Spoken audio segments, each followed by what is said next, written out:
Hello, in this video I want to show you how to change resolution for Thunder before the game launches.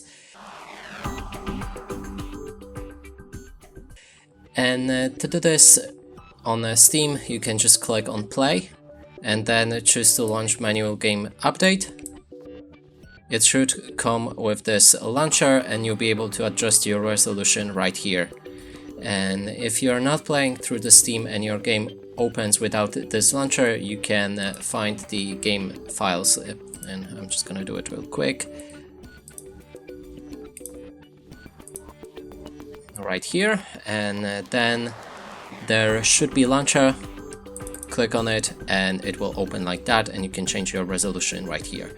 And that's it for this video. Hope you like it. Please consider subscribing to our channel, leave a like and a comment below.